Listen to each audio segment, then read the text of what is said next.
Okay, I believe we're recording now.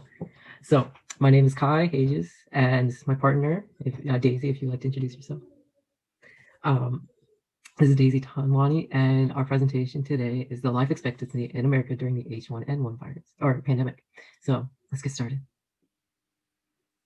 So I don't know if you all can tell, but we are kind of living in the middle of a pandemic. But this isn't our first pandemic that we have been through. Not we personally, but we'll start off with the definition of a pandemic, where Webster Dictionary defines it as an epidemic occurring worldwide or over a very wide area, crossing international boundaries and usually affecting a large number of people.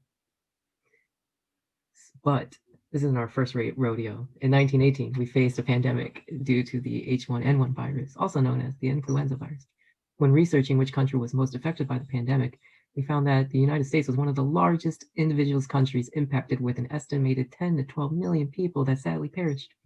The total world death count estimated being approximately 50 to 100 million people. Going further, we found that in the United States, 675,000 people died during the pandemic. The state most affected was found to be Pennsylvania, with over 60,000 deaths. This makes a lot of sense due to PA being a heavily densely populated state at the time, and including now. We also found that the male demographic was the most impacted, and so with these findings, we decided to dig a little deeper into the 1918 pandemic. Finding out the amount of deaths this pandemic brought, we began questioning how much the 1918 pandemic impacted the life expectancy in the United States. We decided the best way to know its impact was to zoom in on the most affected state and demographic, Pennsylvania and males. We hypothesized that in the 1920, the life expectancy of the average male in Pennsylvania was lower than that of the year 1910. So, using the census data, we were able to look at the male population of Pennsylvania in 1910 and 1920. We found that from the year 1910 and 1920, the total population increased by approximately 14 million. And looking deeper, we found that the population of males from 1910 to 1920 also increased by approximately 500,000. The census gave us a lot of detailed information of the population of males, and it was broken down by age groups in 5-year intervals. It is important to note that individuals that lived past 100 years old were recorded in the 100 plus group. So in 1910, there were 13 males, and in 1920, there were 31 males. It is also important to note that there were many individuals that did not report an age. The census put these individuals into a category called age unknown. In 1910, there were about 7,000 males that did not report an age and about 5,000 males in 1920. So some assumptions that we took. When looking at this population, we had to make some assumptions to simplify our calculations. The biggest assumption being that our population of males was static. In a static population, it assumed that there are no immigration, there are no emigration, there are no births, and we also assume that all the males in our sample population from the census were born in the same year and died the year the census was taken. So from those assumptions, we were able to calculate the survivorship, the years lived, the mortality rate, and deaths, or the death rate. From these calculations, we were able to create a life table. Wow. A life table is, or it shows the probability that a person of age will live or die before the next year, i.e. the survivorship of people from a certain population. So similar to the census data, our life table was broken down into 5-year intervals. Using the population totals at each age interval, and our assumption that all of the males in our population, sample population from the census, were born in the same year and died the year the census was taken, we were able to calculate the number alive at the beginning of each age group. Note that since the census gave us no age breakdown of the individuals that lived past 100 years old, we grouped those individuals in the 95 to 100 age group on our life table. And lastly, once we calculated the survivorship of each age group, we standardized that number by multiplying it by 1,000. All right, so the same procedure was used to calculate the life table of the male population in the year 1920, the slide prior.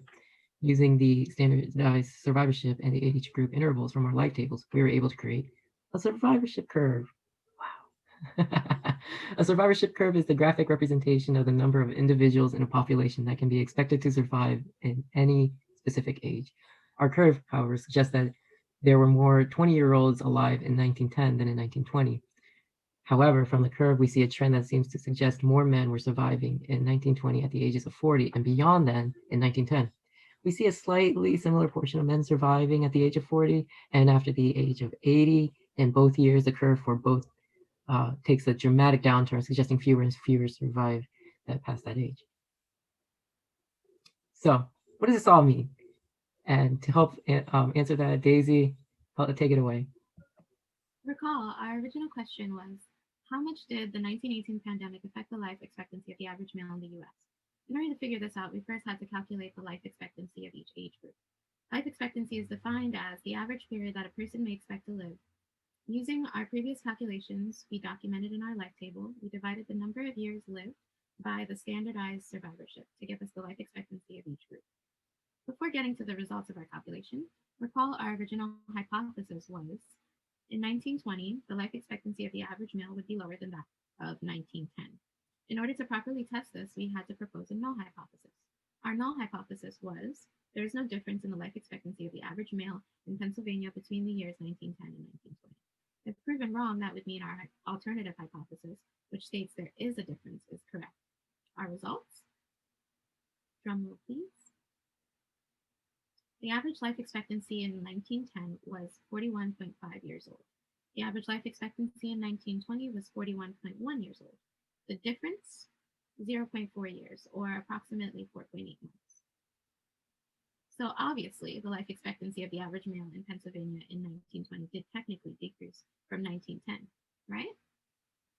Well, yes, but actually no. It's confusing, but let us explain. If you recall, we showed that our survivorship curves, when we showed our survivorship curves, they closely mirror each other.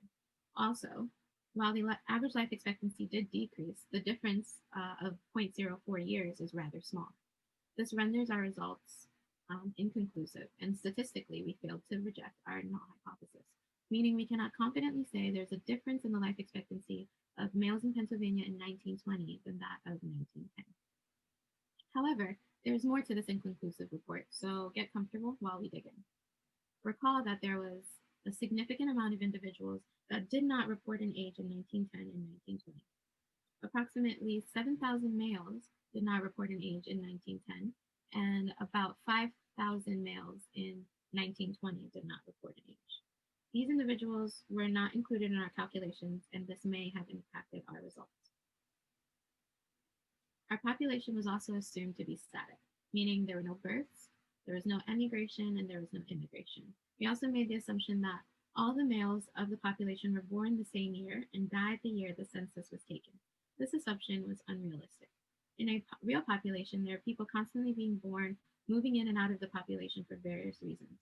Although many share a birthday, everyone was not born on the same day, and we certainly do not die on the same day.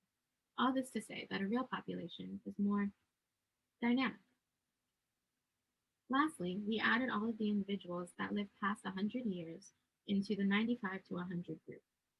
This may have skewed our data as there were 13 males who lived past 100 in 1910 and 31 males who lived past 100 in 1920. To summarize, our hypothesis of a decline in life expectancy of males in Pennsylvania in the year 1920 was not supported.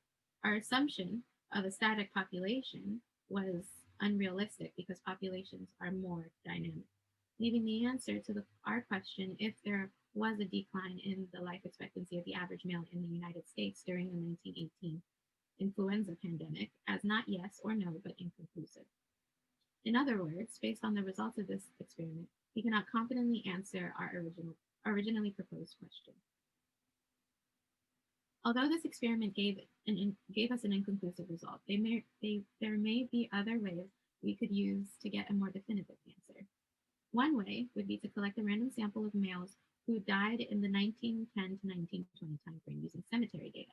This would allow us to make more specific assumptions about the sample population because we would have more specific data on births, deaths, and the age structure of our given sample population. We could also focus our attention on a specific age group or a specific ethnicity or race. Using the general population of males in this experiment gave us a broader result, which could have been another factor that led us to our inconclusive result.